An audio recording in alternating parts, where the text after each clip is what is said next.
আজকের মূল বিষয়ে যাওয়ার আগে আমি যখন বাইরে ছিলাম তখন যারা লাইভ করেছেন তাদের সবাইকে ধন্যবাদ জানাই। মেগান মিচেল তার ভিডিও খুব শীঘ্রই এই চ্যানেলে আসছে। এছাড়া জনি লিন্ডা এবং জিম হকিন্সও কিছু লাইভ করেছেন, সেগুলো এই চ্যানেলে আসবে। রাফায়েল সান জামানকেও ধন্যবাদ। আপনারা লাইভ চালিয়ে যাচ্ছেন, যা মানুষকে ইতিবাচক রাখতে এবং সঠিক তথ্য দিতে সাহায্য করে। সঠিক তথ্যর কথা বলতে গেলে আমি অনেকের কাছ থেকে খবর পাচ্ছি যে বিভিন্ন দেশের কিছু মানুষ সঠিক তথ্য দিচ্ছে না। তারা মিথ্যা দাবি করছে যে ভিক্টরি উইথ অ্যাশকেল ব্যাপারে তাদের কাছে গোপন তথ্য আছে এবং তারা অন্যদের চেয়ে বেশি জানে। এমনকি তারা টাকার অঙ্ক এবং তারিখ নিয়েও কথা বলছে। আপনারা কাকে অনুসরণ করছেন সে ব্যাপারে খুব সতর্ক থাকুন।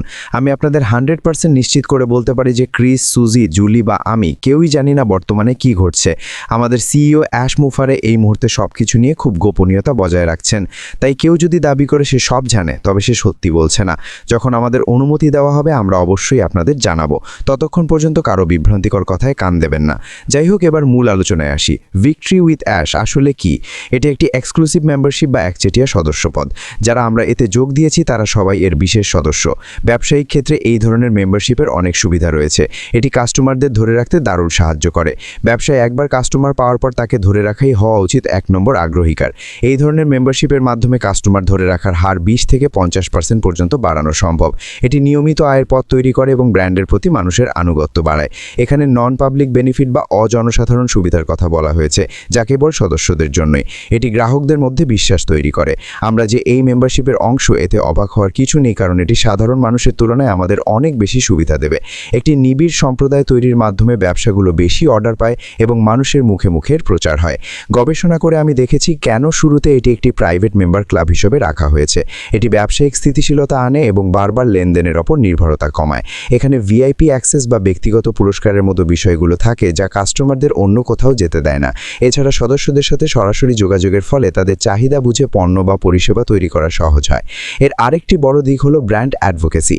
এর মানে হলো সদস্যরা নিজেদের একটি বিশেষ দলের অংশ মনে করেন, তাই তারা অন্যদেরও এখানে আসতে উৎসাহিত করেন। যেমন আমরা যারা ভিক্টরি উইথ অ্যাশে আছি, আমরা যখন এর কাজ ও সুবিধাগুলো দেখব তখন অবশ্যই অন্যদেরও এতে যোগ দিতে বলবো। এটি সদস্যদের গর্বিত করে তোলে। এছাড়া বিশেষ সদস্যদের অফারগুলো সাধারণ বাজারের তুলনায় 15 থেকে 30% বেশি বিক্রি নিশ্চিত করে, কারণ মানুষ একটি বিশেষ গ্রুপের অংশ হতে পছন্দ করে এবং সেই এক্সক্লুসিভিটির জন্য খরচ করতেও রাজি থাকে। এটি একটি শক্তিশালী কমিউনিটি বা সম্প্রদায় তৈরি করে। আমি আগেও বলেছি, আমাদের এই ব্যবসার কমিউনিটি ইন্টারনেটে দেখা অন্যতম শক্তিশালী একটি কমিউনিটি। গত 7-8 বছর ধরে আমরা যেভাবে ঐক্যবদ্ধ আছি তা অবিশ্বাস্য। এটি আমাদের সিইওর নেতৃত্ব এবং আপনাদের সক্রিয়তার ফল। সবশেষে এই মেম্বারশিপ আপনাকে ভিআইপি মর্যাদা দেয়, যা আপনাকে ভিড়ের মধ্যে আলাদা করে তোলে। নতুন পণ্যের আগে সুযোগ পাওয়া বা অধিকার পাওয়া, সবই এর অংশ। আমি নিশ্চিত ভিক্টরি উইথ অ্যাশে আমরাও এমন সুবিধা পাবো। একদিন এটি সাধারণ মানুষের জন্য উন্মুক্ত হবে, কিন্তু যারা শুরু থেকে সদস্য হিসেবে আছে তারা বিশেষ কিছু পাবেই। আশা করি আপনারা বুঝতে পেরেছেন কেন ব্যবসায় এই ধরনের মেম্বারশিপ মডেল এত গুরুত্বপূর্ণ। এটি আমাদের বিশেষ এবং গুরুত্বপূর্ণ অনুভব করায়। আমি সোমবার আবার ফিরে আসব নতুন কোনো বিষয় নিয়ে। যাওয়ার আগে যারা আমাকে সাপোর্ট করছেন তাদের কিছু নাম বলতে চাই। এরপর বক্তা ভিডিওতে উপস্থিত বিভিন্ন সদস্যের নাম, যেমন প্রীতি হেনরি, মিশেল champagne, হেমিয়ান Chakma, Emde Boas, Yusuf আদো, ড্যান প্রাইস নিউজিল্যান্ড থেকে, জনি লিন্ডা এবং আরও অনেকের নাম নিয়ে তাদের ধন্যবাদ ও শুভেচ্ছা জানান। ড্যান প্রাইসের কথা বলতে গিয়ে তিনি নিউজিল্যান্ডের উপকূলীয় পরিবেশ রক্ষায় ঝিনুক চাষের এই খবরও শেয়ার করেন। সবশেষে জনি লিন্ডার গানের প্রশংসা করে এবং সবাইকে তাদের চ্যানেল সাবস্ক্রাইব করার অনুরোধ জানিয়ে বিদায় নেন। আজকের মতো এটুকুই। সোমবার দেখা হবে। বিদায়।